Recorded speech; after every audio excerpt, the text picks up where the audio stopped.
Oi pessoal, sétima aula de trigonometria no triângulo retângulo. Bom, nosso problema, né, último aí para a gente fechar, é o seguinte. A gente tem um quadrado ABCD, tá bom? Tem um quadrado aqui na figura. E aí, né, a partir aqui de um lado desse quadrado, a gente desenha um triângulo equilátero ABE, tá? Pega um ponto aqui interno ao quadrado, traça um triângulo, tá? O triângulo equilátero vai estar dentro do quadrado.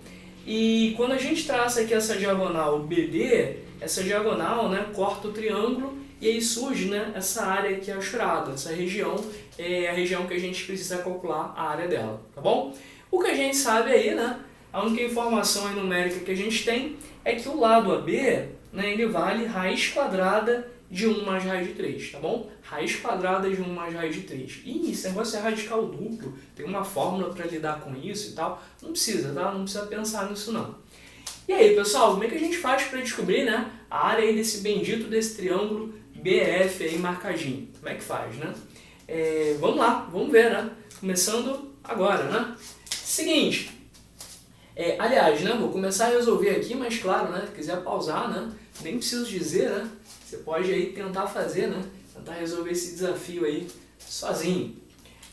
Mas pessoal, vamos lá, né? Vamos dar uma olhadinha, né? O que a gente sabe, né? A gente sabe como é que faz para calcular a área do triângulo ABE, não é difícil, né? É um triângulo equilátero, o lado é conhecido, é só fazer lado ao quadrado raiz de 3 sobre 4, né? Eu vou inclusive chamar aqui esse lado de L, né? L é o lado do quadrado e é também o lado do triângulo equilátero. Então, se ele tivesse pedido, né, a área desse triângulo ABE, seria fácil, tá? Bom, mas não foi isso que ele pediu, né? A gente pode tentar fazer o seguinte, né? Se a gente conseguir calcular a área do triângulo AFB e descontar da área do triângulo equilátero, talvez seja uma boa ideia, tá? Eu digo isso porque para calcular a área do BEF é complicado, né, com as coisas que a gente sabe. A gente até consegue descobrir aqui que um ângulo aqui é 15, outro é 60, outro é 105, né? Aliás, 105? É 105, né? Mas, enfim, né? Fica ruim a gente fazer, né? Fica ruim de fazer com essas informações, né? Aliás, 105 não. 60, 105, né? 60 com mais 15 deu 75, mais 105 deu 180. Isso.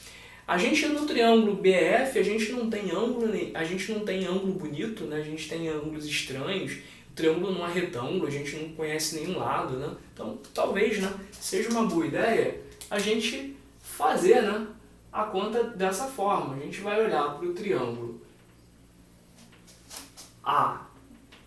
AFB e pensar, né, que a área que a gente quer, eu vou fazer aqui de preto, a área que a gente quer, a área achurada, ela vai ser a área do triângulo ABE menos a área do triângulo AFB, tá bom? Então essa pelo menos foi a estratégia aí que eu resolvi seguir.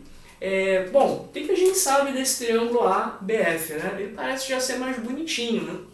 Eu tenho aqui um ângulo de 60 graus, por exemplo. O que eu sei que é 60, né? Ele é um ângulo interno do triângulo equilátero, né? Esse ângulo aqui, ó, em B, ele é o seguinte, ele é o ângulo que a diagonal BD forma com o lado do quadrado, né? Então ele é um ângulo de 45, né? Então tenho aqui 60 mais 45 deu 105. Quer dizer que o terceiro ângulo mede 75. Poxa, parece que não ficou assim tão melhor, né? Esse ângulo aqui vale 75, e aí, o que a gente vai fazer, né? A gente queria que aparecesse triângulo retângulo na história, né? Bom, se você quer tanto assim um triângulo retângulo, né? Desenha, né? Por que não, né? Traça em uma altura e vai aparecer, né? Vão aparecer dois triângulos retângulos, né? Para quem queria um, agora a gente tem dois, né? E a gente tem que essas medidas são dos ângulos, né? São 30 e 45 graus, certinho? Bom, o que isso ajuda, né? Traçar a altura, né? Ajuda porque além da gente ter agora triângulos retângulos, onde a gente pode aplicar a nossa trigonometria, além disso, vai ficar fácil, né, a gente calcular a área desse triângulo se a gente souber quem é a altura dele, né? Que aí é só fazer base vezes a altura sobre o 2 e tá tudo certo. Bom, eu vou fazer o seguinte, eu vou começar, deixa eu pensar aqui direitinho o que eu vou fazer, eu acho que eu vou começar chamando aqui esse pedacinho aqui, né? Como é que chama isso? A projeção, né? Chamar essa projeção aqui de x, tá bom? E aí a altura, consequentemente, vai valer x raiz de 3, tá? Vou adiantar um pouquinho essas contas. Deu certo aí? X raiz de 3? Se você ficar na dúvida, é só você pensar o seguinte. Esse ângulo é 60 graus, a tangente dele é cateto oposto sobre o cateto adjacente, cateto oposto dividido por cateto adjacente deu raiz de 3, né? Que é a tangente de 60. Então deu certinho. E, além disso, ângulo de 45 ângulo de 45, você tem triângulos isósceles, né? Esse pedacinho aqui é igual a esse, né? Esses lados são iguais. Então, né? Aqui, né, a gente também tem x raiz de 3, tá bom? X raiz de 3. Foi bom aí? Ajudou em alguma coisa, né? Bom, sei lá, né? Vamos pensar aí se ajudou mesmo. O que a gente sabe da área achurada, que eu vou chamar simplesmente de S, é que ela é a área do triângulo equilátero, que é lado ao quadrado raiz de 3 sobre 4. Então vai ficar lado ao quadrado raiz de 3 sobre 4, menos, né? Essa área achurada é a área do triângulo equilátero, menos a área aqui desse triângulozinho. Bom, como é que a gente faz para achar a área desse triângulo, né? É só fazer base vezes a altura sobre 2. Então a base é x mais x raiz de 3. Vou pegar essa base, vou multiplicar pela altura e vou dividir por 2, né? E aí você repara, né, que a gente tem que começar a substituir essas coisas, né? Substituir quem é o L ao quadrado, substituir quem é o x ao quadrado, né? Senão a gente vai ficar meio perdido aí na história, né? Só pensar aqui como é que a gente pode fazer isso, né? E agora, né? Como é que a gente pode fazer isso de uma maneira legal? Bom, a gente pode começar tentando achar uma relação entre esses valores. A gente sabe que esse lado AB é L, né? É o que a gente chamou de L. Então você pode escrever que L é igual a x mais x raiz de 3. Só que L é a raiz quadrada de 1 mais raiz de 3. E aqui, ó, o x a gente pode colocar em evidência, né? Então vai ficar o x que multiplica 1 mais raiz de 3. Repare que esses objetos aqui são parecidos, né? Não exatamente iguais, mas são parecidos, né? Você pode escrever, né, desse jeito, assim, né? Se você quiser, dá até para a gente dividir, né, a expressão de cima pelas de baixo.